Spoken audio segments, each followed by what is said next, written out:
SP साहब या DM साहब का सम्मान करता हूं। हमारी सरकार लगातार, चूंकि कई चीज़ों में बीजेपी जिसकी साजिश रहती है वो लगातार बदनाम करने की साजिश बीजेपी के द्वारा किया जाता है हमेशा। अब यदि मैं उत्तर प्रदेश में देखूं पुलिस की ज्यादती को, तो दुनिया में जितनी ज्यादती उत्तर प्रदेश की पुलिस ने की है उतनी ज्यादती दुनिया में किसी ने नहीं की है। किसी ने नहीं की है दुनिया की घटना में। यदि जुल्म की इंतहा होगी तो उत्तर प्रदेश की पुलिस, जोगी जी की पुलिस दुनिया में सबसे ज्यादा जुल्म किया है। यहाँ एक परिस्थिति जन घटना घटती है, लेकिन मेरा सवाल इसमें बहुत क्लियर है कि 20 दिनों से ये लगातार मुद्दे थे बिल्कुल सामाजिक। बिजली के बारे में स्पष्ट है गांव का बिहार की स्थिति दो मुद्दे पर है। एक है जो बिजली की कटौती लगातार हो रही है हमेशा, और वो कटौती मुझको लगता है कि मैं समझता हूँ कि 3 से 4 घंटा ही गांव को बिजली मिल रही है। जो मैं गांव जाता हूँ, जो मुझे समझ में है, मैं उस तक बता रहा हूँ।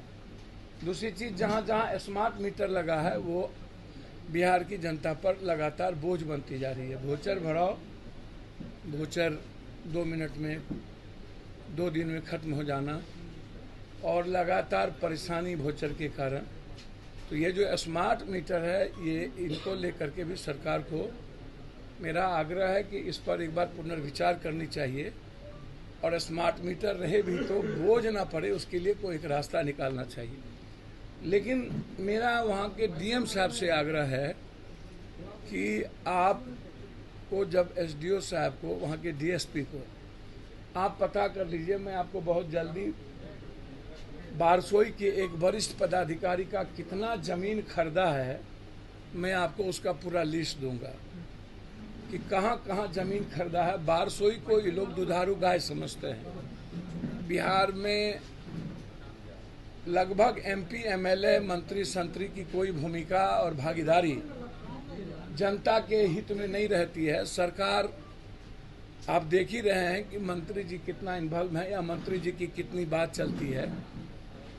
इस बिहार में लगभग एमएलए, एमपी आश्रित हैं गठबंधन जिसका होगा। हम चुनाव जीत जाएंगे या चुनाव इधर से लड़ेंगे।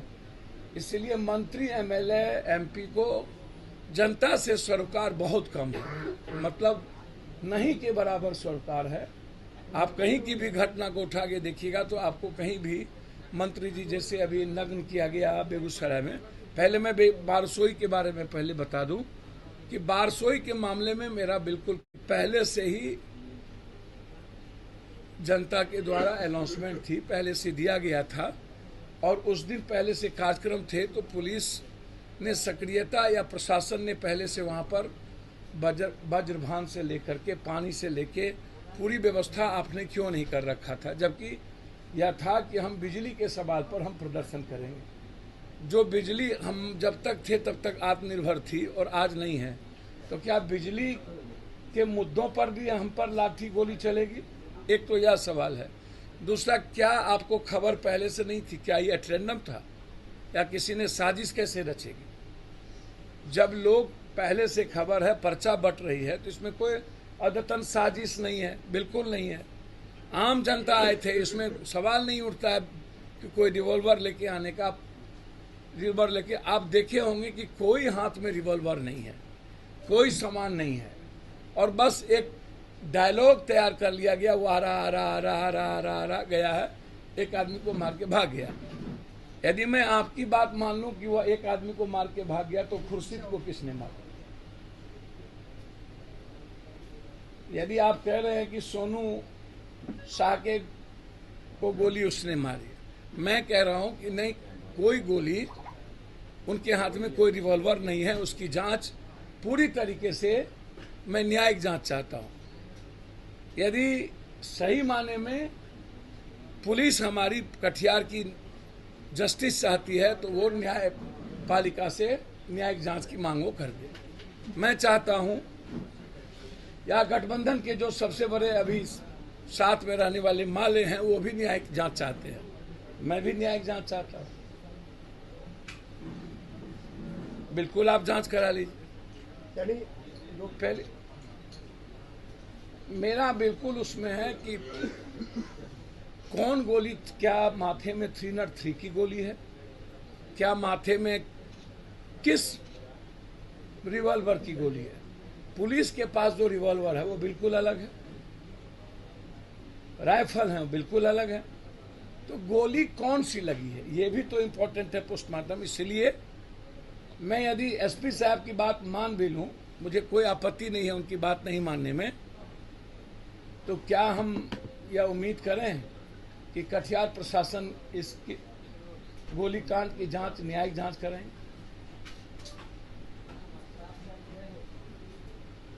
क्या सरकार मृतक को 50-50 लाख रुपया देंगे?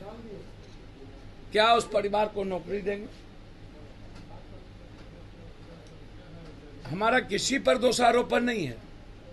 मेरा दोषारोपण है कि ना लाठी थी, ना किसी के हाथ में कुछ था। आप उठा के देख लें, जनता बैठी रही। वहां के एसडीओ साहब एक बार निकलने का, मिलने का उन्होंने सौभाग्य प्राप्त, दर्शन नहीं दिया। एक बार यदि अपना दर्शन दे दिए होते जनता को भगवान के रूप में एसडीओ साहब, तो यह घटना घटित नहीं होती। और आपको मैं बहुत बड़े बड़े पदाधिकारी की कटिहार की मैं आपको बहुत जल्दी पूरी संपत्ति की आपको दूंगा। तो आपसे मेरा आग्रह यह है कि इतने दिन जनता रहने के बावजूद क्यों आप जनता से इतने देर रहने के बावजूद नहीं मिले? दोबारा जनता को क्यों आनी पड़ी? और आपने लाठी बिना चार्ज किए, बिना पानी चलाए, बिना आंसू गैस चलाए, बिना कुछ चलाए, आपने कमर के नीचे भी गोली नहीं चली, माथे के ऊपर गोली लगी, सीने में गोली लगी, तो ये तो जांच का विषय होगा ना। और इसको मैं दबने नहीं दूंगा। जरूरत होगी तो मैं इस मामले को लेकर के हाईकोर्ट जाऊंगा कि इसकी पूरी जांच मैं चाहता हूं। दूसरी और अंतिम